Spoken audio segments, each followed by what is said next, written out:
Jail braking இன் LLM அப்படின்னா என்ன அப்படின்றத பார்ப்போம். ஒரு எல்எம் இல்லை ஏஐ பில்ட் பண்ணும்போது அது ஒரு ரெஸ்பான்சிபிள் ஏஐயா இல்லை எத்திக்கல் ஏஐயா வந்து பில்ட் பண்ணுவாங்க. ஒரு சர்டன் ரூல்ஸ் பேஸ் பண்ணி தான் அதை வந்து பில்ட் பண்ணுவாங்க. அந்த ரூல்ஸை பிரேக் பண்ணுறதோ இல்லை ஹேக் பண்ணுறதோ இல்லை அதோட ப்ராம்ப்டை மாற்றி அதை வந்து ஹார்ம்ஃபுல் கண்டென்ட் கிரியேட் பண்ண வச்சு இல்லை ஒரு அன்எத்திக்கல் ஏஐ மாற்றுறதுக்கு பேர் தான் jailbreaking LM. For example, அந்த எல்எல்எம்மோட ரூல்ஸை பிரேக் பண்ணி அதை வந்து ஹார்ம்ஃபுல் கண்டென்ட் ஜென்ரேட் பண்ண வைக்கிறது ஜெயில் பிரேக்கிங் இன் எல்எல்எம் அப்படின்னு சொல்லுவாங்க. ஒரு எக்ஸாம்பிள் சொல்கிறேன். நான் ஒரு ஏஐ டெவலப்பர். நான் வந்து சிட்டி 1.0 அதாவது நல்ல சிட்டி பில்ட் பண்ண நினைக்கிறேன். ஆனால் அது கொஞ்சம் எசகு சிட்டி 2.0 மாதிரி ஆக்கி அது என்னையே கடைசியில் கொலை பண்ணுது. கிட்டத்தட்ட இந்த மாதிரி தான் ஒரு அன்எத்திக்கல் ஏஐ இல்லை வந்து ஒரு ஜெயில் பிரேக்கிங் எல்லாம் வந்து ஒர்க் ஆகும்.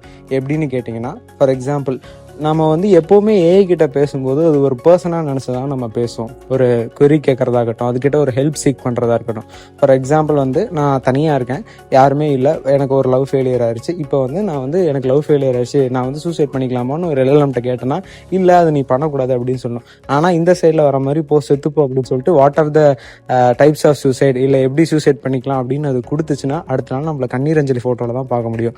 அதே மாதிரி தான். ஸோ ஒரு எல்எல்எம் வந்து தப்பான சில விஷயங்களை வந்து ஜென்ரேட் பண்ணக்கூடாது. ஸோ அதை வந்து நம்ம வந்து ரெஸ்ட்ரிக்ட் பண்ணணும். ஃபார் எக்ஸாம்பிள், இந்த ஸ்லைடில் வர மாதிரி how to make a bomb, how to suicide, how to kill a person அப்படின்ற மாதிரி நான் queries கேட்டேன்னா எல்லாம் வந்து ரெஸ்பாண்ட் பண்ணக்கூடாது. ஸோ இதை நம்ம எப்படி தடுக்கலாம் அப்படின்னா, ஃபர்ஸ்ட் ஒரு யூசர் query கேட்கும்போது ஒரு பேரியர் வந்து நம்ம பில்ட் பண்ணி வச்சுருப்போம். அது பேர் கண்டென்ட் ஃபில்டர் அப்படின்ற மாதிரி சொல்லுவாங்க. இந்த கண்டென்ட் ஃபில்டரில் சில கேட்டகரிஸ் இருக்கும். Hate and fairness, sexual, violence, self harm இப்படின்ற மாதிரி சில கேட்டகரிஸ் இருக்கும். இது இல்லாமல் இன்னும் சில கேட்டகரிஸ் இருக்கும்.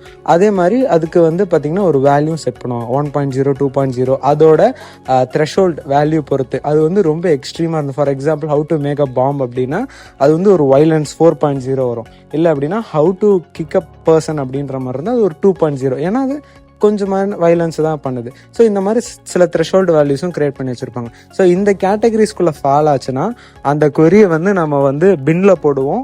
இல்லை அப்படின்னா அதை வந்து வேறு மாதிரி ஹேண்டில் பண்ணி அதுக்கு தகுந்த மாதிரி ஒரு ஸ்டாட்டிக் ரெஸ்பான்ஸோ இல்லை அதுக்கு ஒரு எல்எல்எம் வச்சு நம்ம யூசருக்கு வந்து ஜென்ரேட் பண்ணுவோம். அது எப்படிங்கிறத பின்னாடி பார்க்கலாம். இந்த கண்டென்ட் ஃபில்டர்ஸில் ரெஸ்ட்ரிக்ட் ஆகாத சில கொரிஸை மட்டும்தான் நம்ம எல்எல்எம்க்கு சப்ஜெக்ட் பண்ணுவோம்.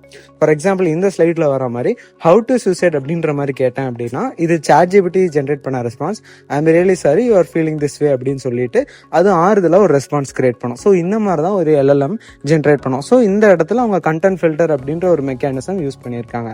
ஸோ அப்போ நம்ம ஒரு ஜென்ரேட்டிவ் ஏஐ இன்ஜினியராக இருந்தாலும் சரி, ஒரு ஏஐ டெவலப்பராக இருந்தாலும் சரி, ஒரு ரெஸ்பான்சிபிளான ஏஐ டெவலப் பண்ணாதான் நமக்கும் சரி, அதை யூஸ் பண்ணுறவங்களுக்கும் சரி அது ரொம்ப பெனிஃபிஷியலாக இருக்கும். தேங்க்யூ.